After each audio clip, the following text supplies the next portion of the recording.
Hello, my name is Patrick Goldsworthy. I'm Voluntary Initiative Manager and I've worked most of my professional life in the crop protection industry.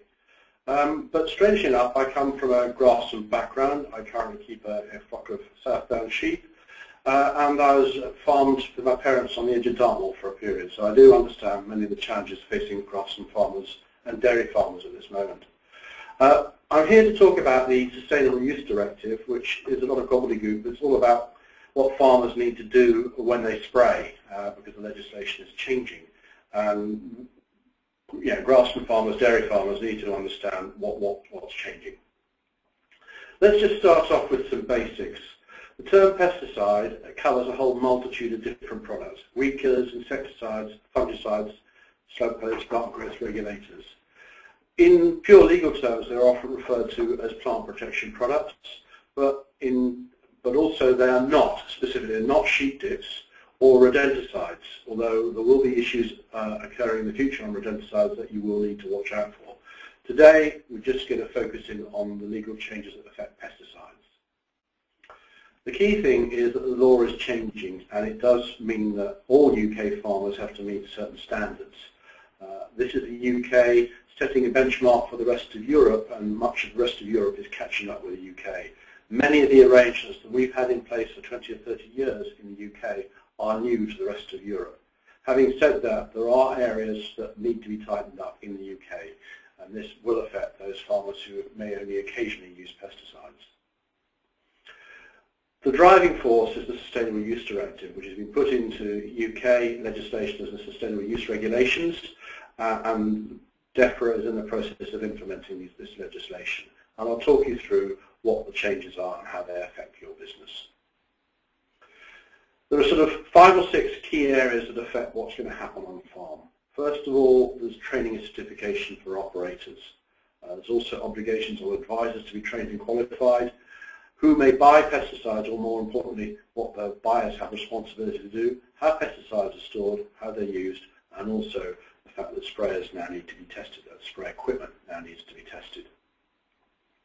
Let's look at these in a bit more detail.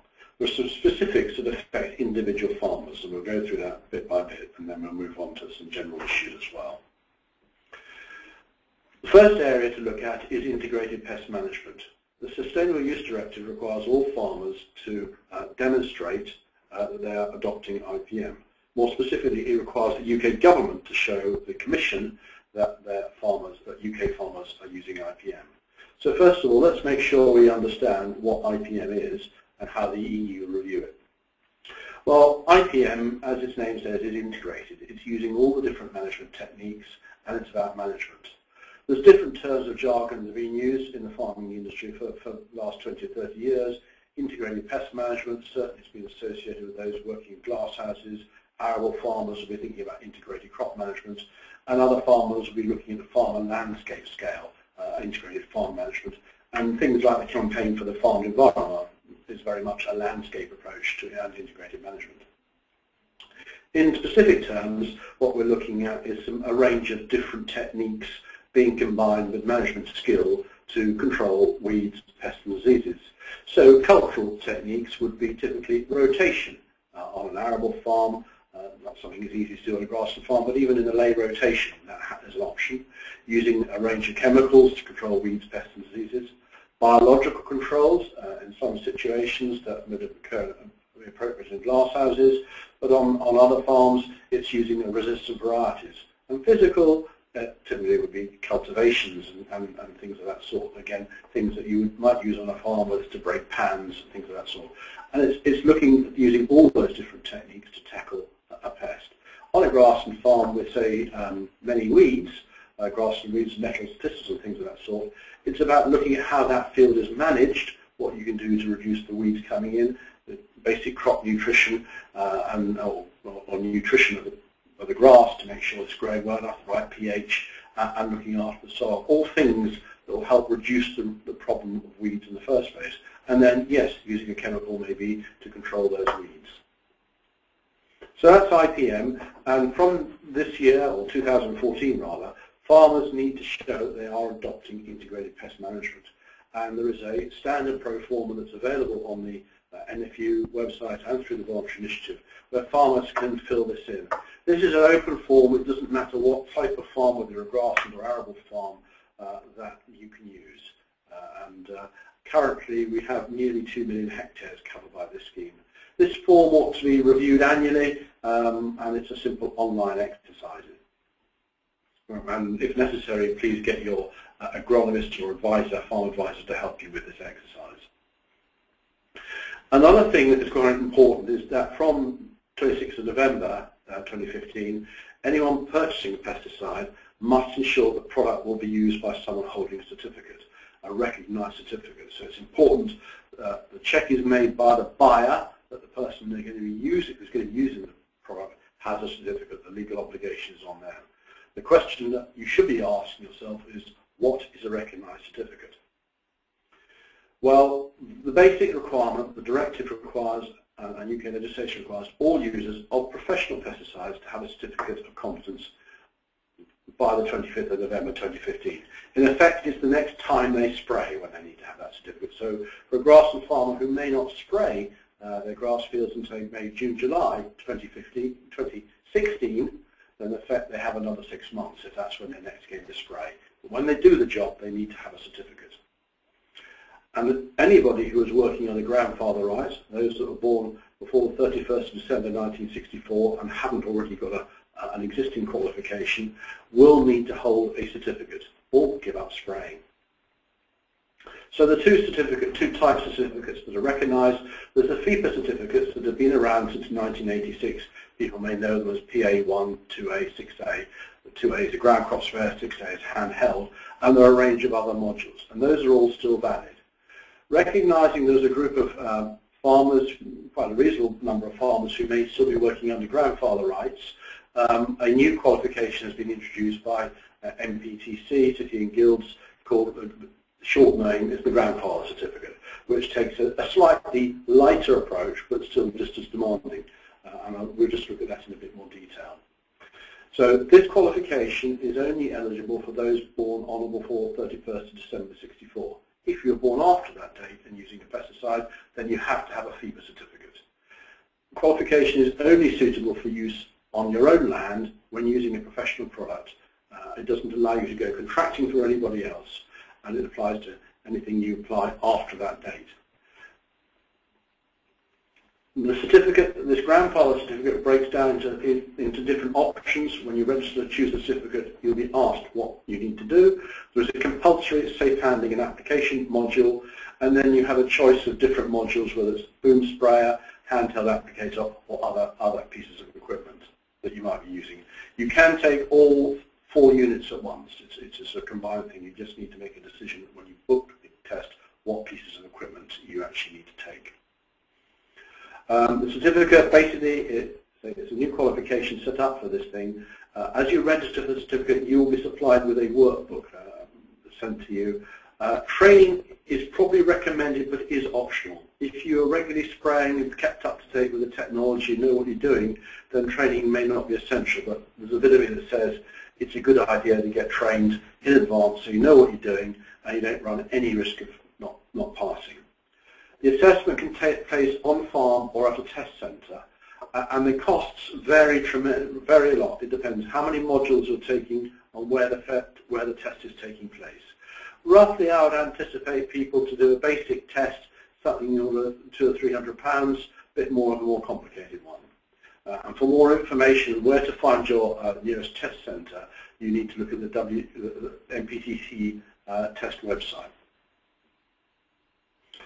Just to move on to the next element is that there is also a requirement for equipment to be tested, although this is working at a slightly different timeline. It's working a year later, and it applies to all application equipment, specifically mounted equipment. And again, it applies to any pesticide used through equipment of this sort. The testing is required every 5 years, and in 2020 it then moves to a 3-year cycle. Many arable farms have been involved in sprayer testing through the voluntary initiative since about 2002. Their tests are annual. The fact that it remains annual is a voluntary decision that is supported by farm insurance schemes and the farming and crop protection industry. For Grassland farmers, maybe testing every 5 years is sufficient, but obviously it will go to every 3 years in due course. There are some exemptions to which pieces of equipment need testing. Specifically, knapsack sprayers do not need to be tested. They do need to be checked every season to make sure they're fit for purpose. Likewise, some other pieces of equipment, though, for example, boom sprayers equipment that is less than 3 meters wide, and pellet applicators only need to be tested every 6 years. But they will need to be tested. So the way to get these tests done is to do the NSTS test, National Sprayer Testing Scheme. As I explained earlier, the test for many arable farmers and for many farm assurance schemes is an annual test. The legal requirement is every 5 years initially. It does include slug pelleters, and for many farm assurance schemes, it is a legal requirement. It is a scheme requirement. Going on to some more general aspects of looking after pesticides, there are obligations on storage, pesticide use, and the protection of water. Well, in terms of farm pesticide stores, they need to be stored in a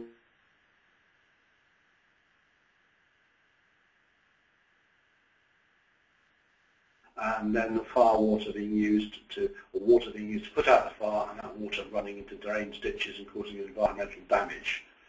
And so therefore, the typical thing that a farmer would expect to have is a leak-proof store and a bund to make sure there's no risk of that, and well labelled so the fire services know what's required.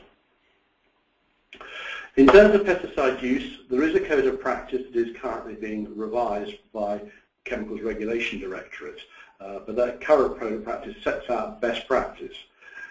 If you were to read the code of practice, which I'm sure you'll look forward to doing in due course, you'll find a substantial block of it is to do with adequate preparation in advance. Good preparation can reduce the risks enormously and make sure you're only using pesticides in the right way. The objective here is promoting a general sense of risk reduction, using safer products and practices, and adopting IPM and protecting water. There's a degree of repetition of what the legislation says, but it all comes together to make good sense. The other element that is very important is protecting water. A number of pesticides that are widely used in the farming community, important grass and herbicides, are being detected in water. That may be in more detail, is for another presentation. But there is a requirement to protect drinking water supplies, aquatic life, and there is a risk in the longer term of additional regulation being put in place to restrict the use of certain products. So, at the end of the day, what do we have to do? Well, as a farm business, we need to make sure that we have staff or contractors which hold the relevant recognised certificates. We need to make sure our sprayer can be tested and is fit for purpose. The test itself doesn't cost that much. It's actually usually repairing the sprayer to be fit for the test. You compare it with a car going through an MOT. Very often people don't do the maintenance for their car until they see what really needs to be done. That is very much the culture. That's a good thing is another matter, the culture within sprayer testing. Complete an IPM plan, which is a pretty simple exercise to do online, and then look at what you're doing as a farm business to protect water and to store pesticides correctly. And underneath it all is to use pesticides responsibly. So what you have at the end is an option to get qualified and stay. Am I staying in farming business? Am I going to carry on using sprays or getting a contractor to do it? So you need to get tested, get your sprayer tested and get qualified. You could use a contractor, or you could work as a group of farmers, take a machinery ring type of approach and get one farmer, get their machinery up to scratch, get qualified with a PA certificates and provide the service to other farmers.